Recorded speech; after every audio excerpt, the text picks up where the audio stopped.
क्या आप जानते हैं कि 15 अगस्त सिर्फ भारत की आजादी का दिन नहीं है, बल्कि एक ऐसा पवित्र दिन भी है जिसने स्वर्ग और धरती को जोड़ दिया। यरूशलेम की उस रहस्यमयी रात जब माता मरियम की आंखों में अलौकिक शांति थी, तब स्वर्गदूत गब्रियल उनके पास आए और बोले, मरियम, तुम्हारा समय आ गया है। अचानक आकाश में प्रकाश फैला, स्वर्गदूतों की सेना चमकते बादलों के साथ आई और एक ऐसा प्रकाश फैला जिसने सूरज को भी फीका कर दिया। माता मरियम, जिन्होंने प्रभु यीशु मसीह को जन्म दिया, उन्हें बिना मृत्यु के ही स्वर्ग में उठा लिया गया। यह सिर्फ एक घटना नहीं, बल्कि विश्वास और सच्ची स्वतंत्रता का संदेश है। तो आइए इस 15 अगस्त को उस पवित्र यात्रा का भी हिस्सा बने जो माता मरियम के स्वर्गारोहण के रहस्य को उजागर करती है। लेकिन आगे बढ़ने से पहले जय मसीह की हल्लेलुयाह या आमीन कमेंट में जरूर लिखें, क्योंकि यही वह आशीष है जो हमारे दिलों को जोड़ती है और हमें सच्चे विश्वास की ओर मार्गदर्शन करती है। तो चलिए वीडियो को शुरू करते हैं। यरूशलेम के एक छोटे से घर में, जहां सुगंधित लोबान की धूप हवा में तैर रही थी, वहां एक असाधारण सी महिला अपने जीवन के अंतिम दिन बिता रही थी। यह कोई साधारण महिला नहीं थी, यह थी मरियम, वह धन्य कन्या जिसे परमेश्वर ने अपने पुत्र की माता बनने के लिए चुना था। मरियम की आंखों में एक अलौकिक शांति झलक रही थी। उसके चेहरे पर वह तेज था जो केवल उन्हीं पर होता है जिन्होंने परमेश्वर के साथ अपना संपूर्ण जीवन बिताया हो। उसके आसपास प्रेरित यूहन्ना, पतरस और अन्य शिष्य भी एकत्रित थे। सभी के चेहरों पर चिंता और श्रद्धा का मिश्रण था। यूहन्ना ने धीमी आवाज में कहा, माँ, आप कैसा महसूस कर रही है? मरियम ने मुस्कुराते हुए उत्तर दिया, मेरे प्रिय पुत्र, मैं अपने प्रभु के पास जाने के लिए तैयार हूँ। डरो मत, क्योंकि यह अंत नहीं, बल्कि एक नई शुरुआत है। उसकी आवाज में एक विशेष मधुरता थी, मानो स्वर्गदूत बोल रहे हों। कमरे में उपस्थित सभी लोग महसूस कर रहे थे कि कुछ असाधारण होने वाला है। जैसे जैसे दिन ढलने लगा, यरूशलेम के आकाश में अनोखे बादल छाने लगे। ये कोई सामान्य बादल नहीं थे, इनमें एक दिव्य चमक थी, मानो स्वर्ग स्वयं पृथ्वी के करीब आ रहा हो। हवा में एक मधुर सुगंध फैली हुई थी, जैसी कि धरती पर कभी नहीं सूंघी गई थी। मरियम के कमरे में एक अजीब सा प्रकाश भरने लगा। यह प्रकाश किसी दिए या मशाल से नहीं आ रहा था, बल्कि मानो हवा में ही चमक रही थी। प्रेरितों ने देखा कि मरियम का चेहरा एक अलौकिक तेज से दमक रहा है। पतरस ने फुसफुसाते हुए कहा, देखो, यह वैसा ही प्रकाश है जैसा हमने प्रभु यीशु के रूपांतरण के समय देखा था। अचानक कमरे में एक मधुर संगीत गूंजने लगा। यह संगीत इतना मधुर था कि लगता था मानो स्वर्गदूतों का गायन मंडल गा रहा हो। सभी की आंखें आश्चर्य से भर गईं। मरियम ने अपनी आंखें बंद की और प्रार्थना में लीन हो गई। उसके होंठों से निकल रहे शब्द थे, हे मेरे प्रभु, आपकी इच्छा पूरी हो, जैसा आपने कहा था वैसा ही हो। रात का समय था जब सबसे आश्चर्यजनक घटना घटी। कमरे में अचानक एक तेज प्रकाश फैला और उस प्रकाश के बीच से स्वर्गदूत गब्रियल प्रकट हुआ। वही गब्रियल जो वर्षों पहले मरियम के पास आया था और उसे बताया था कि वह परमेश्वर के पुत्र की माता बनेगी। गब्रियल ने कहा, हे अनुग्रह से भरी हुई, शांति तुम्हारे साथ हो, प्रभु तुम्हारे साथ है। मरियम ने अपनी आंखें खोली और स्वर्गदूत को देखकर मुस्कुराई। प्रभु की दासी, मैं यहाँ हूँ। गब्रियल ने कहा, हे धन्य महिला, तुम्हारा समय आ गया है। तुम्हारा प्रभु तुम्हें अपने पास बुला रहा है। तुम्हारा शरीर मृत्यु का स्वाद नहीं चखेगा, बल्कि तुम जीवित ही स्वर्ग में उठा ली जाओगी। यह सुनकर प्रेरित आश्चर्यचकित रह गए। यूहन्ना ने पूछा, हे स्वर्गदूत, यह कैसे संभव है? तब गब्रियल ने उत्तर दिया, जिसने समुद्र को चीरा, मृतकों को जिलाया और अपने पुत्र को मृत्यु से विजयी बनाया, उसके लिए क्या असंभव है? मरियम ने पाप नहीं किया है, इसलिए उसका शरीर मृत्यु के अधीन नहीं है। जैसे ही स्वर्गदूत ये शब्द बोल रहा था, कमरे में और भी चमत्कारी घटनाएं होने लगी। दीवारों पर रहस्यमय प्रकाश की किरणें नाच रही थीं। हवा में फूलों की पंखुड़ियां तैरने लगीं, जो कहीं से भी आती दिखाई नहीं दे रही थीं। मरियम के बिस्तर के चारों ओर एक सुनहरा प्रकाश का वृत्त बन गया। उसके बाल, जो उम्र के कारण सफेद हो गए थे, अचानक अपने युवावस्था के काले रंग में बदलने लगे। उसके चेहरे की झुर्रियां गायब होने लगी और वह एक युवती की तरह दिखने लगी। थॉमस ने हैरानी से पूछा, यह क्या हो रहा है? तब स्वर्गदूत ने समझाया, परमेश्वर अपनी सेविका को उसके सबसे सुंदर रूप में वापस ला रहा है। जब वह स्वर्ग में प्रवेश करेगी तो वह सदा के लिए युवा और सुंदर रहेगी। कमरे में उपस्थित सभी लोग घुटनों पर गिर गए और परमेश्वर की स्तुति करने लगे। उन्होंने अपनी आंखों से ऐसा चमत्कार देखा था जिसकी वे कल्पना भी नहीं कर सकते थे। तभी कमरे में एक और भी तेज प्रकाश चमका। इस बार यह प्रकाश इतना तेज था कि सभी को अपनी आंखें बंद करनी पड़ी। जब उन्होंने आंखें खोली तो देखा कि स्वयं प्रभु यीशु कमरे में खड़े हैं, वह महिमामय रूप में, जैसा कि वे अपने पुनरुत्थान के बाद थे। यीशु ने कहा, मेरी प्रिय माता, आपका समय आ गया है, आइए मेरे साथ अपने घर चलिए। मरियम की आंखों में खुशी के आंसू आ गए। उसने कहा, मेरे प्रिय पुत्र, मैं तैयार हूँ। यीशु ने अपने हाथ आगे बढ़ाए। जैसे ही मरियम ने उनके हाथ पकड़े, उसका शरीर धीरे धीरे प्रकाश में बदलने लगा। ये कोई भयानक मृत्यु नहीं थी, बल्कि एक सुंदर रूपांतरण था। प्रेरितों ने देखा कि मरियम का शरीर प्रकाश के कणों में बदल रहा है और वे कण आकाश की ओर उड़ रहे हैं। उसके चेहरे पर परम आनंद का भाव था। अचानक कमरे की छत गायब हो गई और सभी ने आकाश को देखा। वहां हजारों स्वर्गदूत अपने सुनहरे पंखों के साथ प्रतीक्षा कर रहे थे। उनके हाथों में फूलों की मालाएं और वाद्य यंत्र थे। मरियम का शरीर धीरे धीरे आकाश में ऊपर उठने लगा। जैसे जैसे वह ऊपर जा रही थी, स्वर्गदूत उसके चारों ओर नृत्य करने लगे और मधुर भजन गाने लगे। संगीत इतना मधुर था कि पूरा यरूशलेम उसे सुन सकता था। यूहन्ना ने चिल्लाया, देखो, आकाश खुल रहा है। सचमुच आकाश 2 भागों में बंट गया था और उसके बीच से एक सुनहरा प्रकाश निकल रहा था। उस प्रकाश में स्वर्ग की झलक दिखाई दे रही थी, एक ऐसी जगह जो शब्दों में वर्णन नहीं की जा सकती। जैसे ही मरियम स्वर्ग के द्वार के पास पहुंची, वहां एक और अद्भुत दृश्य था। स्वर्ग के सभी संत, नबी और धर्मी आत्माएं उसका स्वागत करने के लिए तैयार खड़ी थीं। सबसे आगे खड़े थे मूसा, दाऊद, इब्राहिम और अन्य महान व्यक्तित्व। उनके चेहरों पर अपार खुशी थी।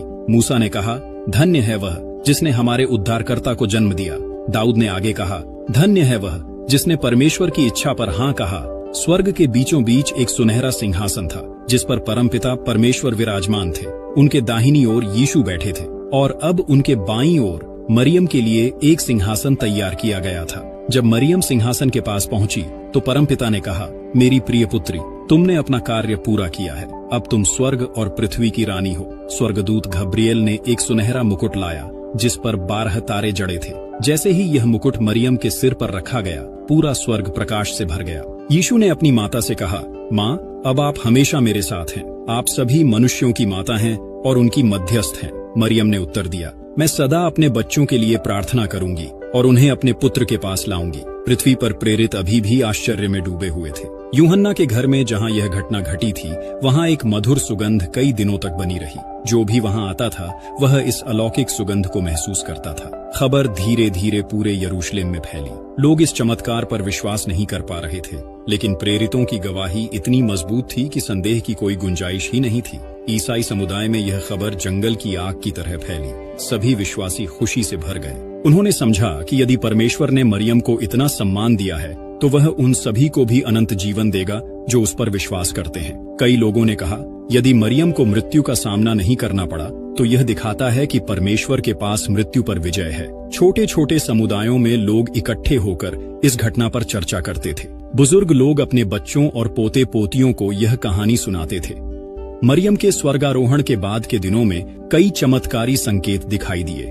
यरूशलेम के आकाश में रात को तारे अलग तरीके से चमकते थे, मानो वे भी इस खुशी में शामिल हों। जो लोग बीमार थे, वे मरियम से प्रार्थना करते थे और ठीक हो जाते थे। जो लोग परेशानी में थे, वे उससे मदद मांगते थे और उन्हें शांति मिलती थी। कुछ समय बाद मरियम विभिन्न लोगों के सपनों और दर्शनों में आने लगी। वह लोगों को संदेश देती थी कि वे परमेश्वर के करीब आएं और पाप से दूर रहें। एक रात प्रेरित यूहन्ना के सपने में मरियम आई और कहा, मेरे प्रिय पुत्र, लोगों को बताओ कि मैं हमेशा उनके साथ हूँ। जो भी मुझसे प्रार्थना करेगा, मैं उसकी सुनूंगी। यूहन्ना ने सुबह उठकर सभी को यह संदेश सुनाया। लोगों ने इसे बड़ी श्रद्धा से सुना और मरियम से प्रार्थना करना शुरू किया। प्रेरितों ने निर्णय लिया कि हर साल 15 अगस्त को मरियम के स्वर्गारोहण का त्योहार मनाया जाएगा। यह दिन असम्पशन या स्वर्गारोहण का दिन कहलाया। पहला त्योहार बड़े उत्साह से मनाया गया। लोगों ने फूलों से सजावट की, मधुर भजन गाए और मरियम के जीवन की कहानियां सुनाई। बच्चे सफेद कपड़े पहनकर जुलूस निकालते थे। महिलाएं मरियम की तरह नम्र और पवित्र बनने की प्रार्थना करती थीं। पुरुष अपने परिवारों की रक्षा के लिए मरियम से मदद मांगते थे। जैसे जैसे ईसाई धर्म दुनिया में फैला, मरियम के स्वर्गारोहण की कहानी भी हर जगह पहुंची।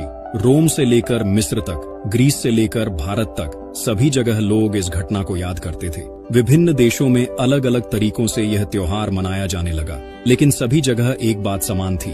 लोग मरियम को याद करते थे और उससे प्रार्थना करते थे कि वह उन्हें अपने पुत्र यीशु के पास ले जाए। मरियम के स्वर्गारोहण की यह कहानी हमें कई महत्वपूर्ण संदेश देती है। पहला संदेश, विश्वास की शक्ति।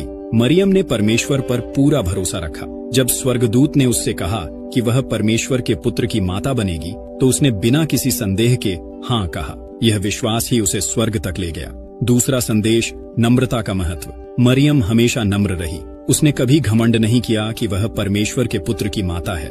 वह हमेशा कहती रही, मैं प्रभु की दासी हूँ। तीसरा संदेश, सेवा का भाव। मरियम का पूरा जीवन दूसरों की सेवा में बीता। वह हमेशा दूसरों की मदद करती रही और उनके लिए प्रार्थना करती रही। आज के युग में जब दुनिया में इतनी परेशानियां हैं, मरियम का संदेश और भी महत्वपूर्ण हो जाता है। वह हमें सिखाती है कि कैसे कठिन समय में भी परमेश्वर पर भरोसा रखना चाहिए। जब हम डरते हैं तो मरियम हमें याद दिलाती है कि परमेश्वर हमारे साथ है। जब हम परेशान होते हैं तो वह हमें शांति देती है। जब हम अकेले महसूस करते हैं तो वह हमें बताती है कि हम परमेश्वर के परिवार का हिस्सा हैं। आज 15 अगस्त को जब हम अपने देश की स्वतंत्रता मनाते हैं तो यह भी याद रखते हैं कि सच्ची स्वतंत्रता आध्यात्मिक होती है। मरियम ने हमें दिखाया कि कैसे पाप की गुलामी से मुक्त होकर परमेश्वर की संतान बना जा सकता है। मरियम के स्वर्गारोहण के बाद दुनिया भर में उससे जुड़ी अनेक चमत्कारी घटनाएं हुई। फ्रांस के ल्यूर्दे में, मेक्सिको के गुआदालुपे में, पुर्तगाल के फातिमा में, सभी जगह मरियम ने लोगों को दर्शन दिए।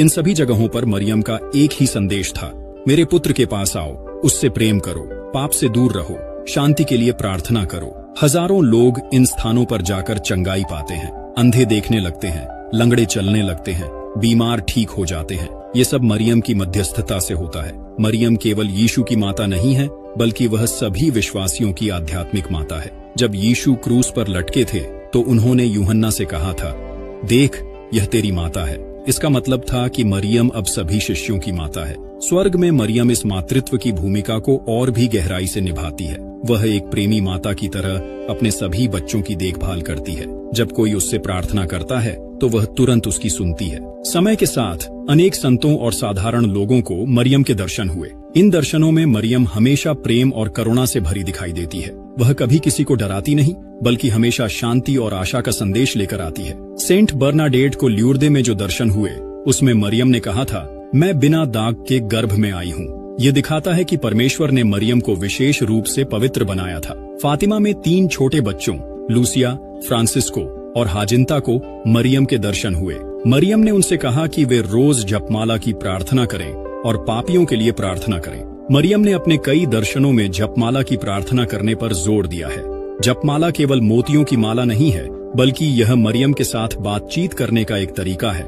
जब हम जपमाला पढ़ते हैं तो हम मरियम के जीवन की मुख्य घटनाओं पर ध्यान देते हैं। यीशु का जन्म, उसका बचपन, उसकी मृत्यु और पुनरुत्थान। इससे हमारा मन शुद्ध होता है और हम परमेश्वर के करीब आते हैं। कई लोगों ने गवाही दी है कि जपमाला पढ़ने से उन्हें शांति मिली है, उनकी समस्याओं का समाधान हुआ है और उनका विश्वास मजबूत हुआ है। मरियम का स्वर्गारोहण केवल एक ऐतिहासिक घटना नहीं है, बल्कि यह हमारे लिए आशा का प्रतीक है। यह दिखाता है कि मृत्यु अंतिम सच्चाई नहीं है। परमेश्वर के पास मृत्यु पर विजय पाने की शक्ति है। जब हम मरियम के स्वर्गारोहण के बारे में सोचते हैं तो हमें याद आता है कि यीशु ने वादा किया था, मैं तुम्हारे लिए जगह तैयार करने जा रहा हूँ। मरियम का स्वर्गारोहण इस वादे की पहली पूर्ति है। यह हमें सिखाता है कि यदि हम विश्वास में जिएं, तो हम भी एक दिन स्वर्ग में मरियम के साथ होंगे। मृत्यु एक दरवाजा है, अंत नहीं।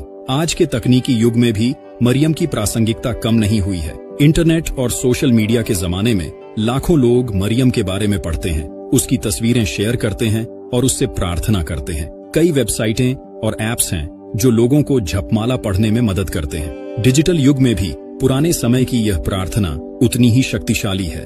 कोविड-19 महामारी के दौरान जब लोग घरों में बंद थे तो बहुत से लोगों ने मरियम से प्रार्थना की। उन्होंने महसूस किया कि मरियम की मातृत्व की छाया में वे सुरक्षित हैं। दिलचस्प बात यह है कि केवल ईसाई ही नहीं, बल्कि अन्य धर्मों के लोग भी मरियम का सम्मान करते हैं। इस्लाम में मरियम को बहुत सम्मान दिया गया है। कुरान में उनके बारे में विस्तार से लिखा गया है। हिंदू धर्म में भी कई लोग मरियम को देवी माँ के रूप में देखते हैं। वे उसे मदर मैरी कहकर उससे प्रार्थना करते हैं। यह दिखाता है कि मरियम की अपील केवल एक धर्म तक सीमित नहीं है, वह सभी धर्मों की माता के रूप में देखी जाती है। कुछ लोग पूछते हैं कि क्या मरियम का स्वर्गारोहण वैज्ञानिक रूप से संभव है। यह एक गहरा सवाल है। विज्ञान भौतिक संसार को समझने में मदद करता है, लेकिन आध्यात्मिक रहस्य इससे कहीं बड़े हैं। आज के क्वांटम भौतिकी के युग में वैज्ञानिक मानते हैं कि ऐसी चीजें संभव हैं जिन्हें हम पूरी तरह से नहीं समझ सकते। पदार्थ और ऊर्जा के बीच का रिश्ता, समानांतर आयाम और समय स्थान की जटिलता, ये सब बातें दिखाती हैं कि ब्रह्मांड हमारी समझ से कहीं रहस्यमय है।